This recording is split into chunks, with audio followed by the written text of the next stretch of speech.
नमस्कार, मैं हूं योगेश राणा और बात करते हैं क्या सचमुच पुष्कर सिंह धामी सरकार लोगों को नौकरी से निकाल रही है। इन दिनों 3 खबरें ऐसी आई है जिनको लेकर नई नई धामी सरकार पर आरोप लग रहा है कि भाजपा सरकार नौकरियां दे तो नहीं रही है, उल्टे नौकरियों को खत्म कर रही है। जिन लोगों को रोजगार मिला है उनसे रोजगार को छीन रही है। पहले इन 3 खबरों की बात करते हैं, फिर ये देखते हैं कि ये आरोप कितने सही है। पहली खबर, यह खबर अमर उजाला अखबार ने अपने 31 मार्च के अंक में प्रकाशित की। इस खबर पर हरीश रावत का कमेंट भी आया था। प्रदेश सरकार ने 3 साल से खाली चल रहे सरकारी पदों को समाप्त करने का फैसला लिया है। इसके बाद दूसरी खबर यह है कि कोरोना काल में प्रदेश के अस्पतालों में रखे गए स्टाफ के कार्यकाल को आगे नहीं बढ़ाया जा रहा है। प्रदेश भर में करीब 1500 लोगों को staff nurse, pharmacist, lab technician, OT technician, X-ray technician, computer operator, वाहन चालक, वार्ड अटेंडेंट आदि के पद पर आउटसोर्स किया गया था। इनका कार्यकाल 31 मार्च को पूरा हो गया है। इन लोगों का मानदेय 15,000 रुपये तक था अधिकतम। देहरादून में इन लोगों ने धरना भी शुरू कर दिया है क्योंकि इनमें से 462 लोग दून मेडिकल कॉलेज देहरादून में ही रखे गए थे और वहां पर हरीश रावत भी इनके धरने में पहुंचे और इन लोगों का समर्थन किया है।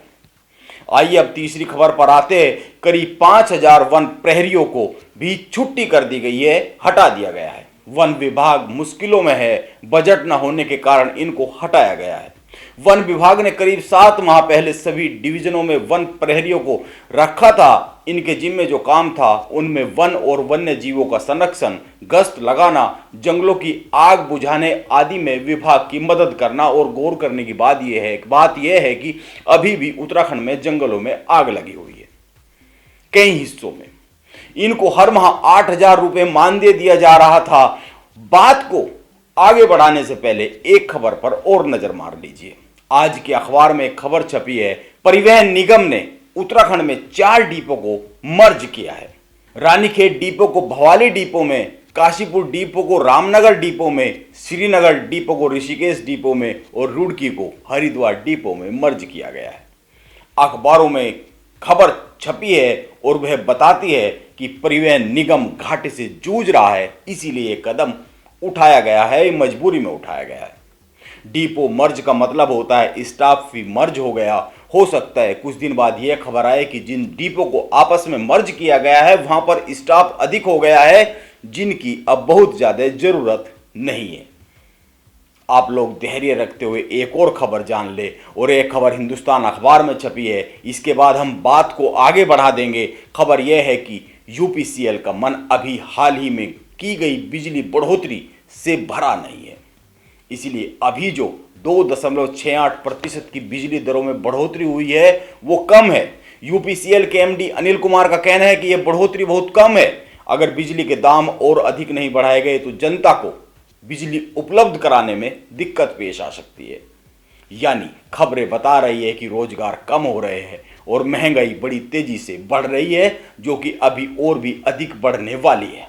यह एक तस्वीर है जिससे जुड़े 2 और आंकड़े देख लीजिए। देश की संसद में एक सवाल के जवाब में पेश किया गया उत्तर से पता चलता है कि उत्तराखंड में 2016 से 2020 के बीच में यानी 5 सालों में 29 लोगों ने उत्तराखंड में बेरोजगारी के कारण आत्महत्या की है।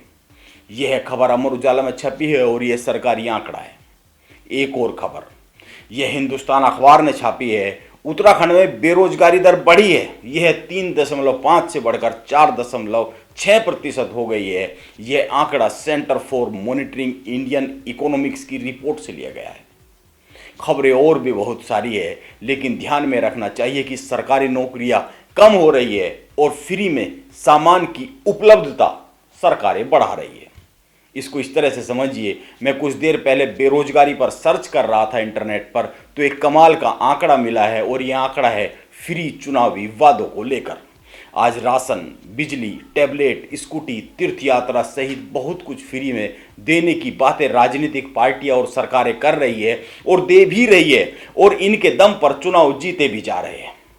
आप 2 बातों पर गौर कीजिए। एक, जब चीजें फ्री में मिल रही है तो फिर नौकरी की जरूरत किसको रहने वाली है? और दूसरा, क्या फ्री की चीजें जीवन को चला सकती है?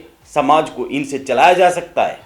दोनों बातें एक दूसरे के विरोध में है, ये मैं भी समझता हूं, लेकिन इन दोनों बातों को समझने की जरूरत है। बात कड़वी है, लेकिन मैं कहने की हिम्मत कर रहा हूं। आप कोरोना काल में मिली अस्थायी नौकरी जाने पर धरने पर बैठ जाते हैं, लेकिन फ्री के राशन, फ्री की बिजली, फ्री के टैबलेट बंटने की जब घोषणा की जाती है तो उसको विरोध करने के लिए आपके कदम क्यों नहीं आगे बढ़ते?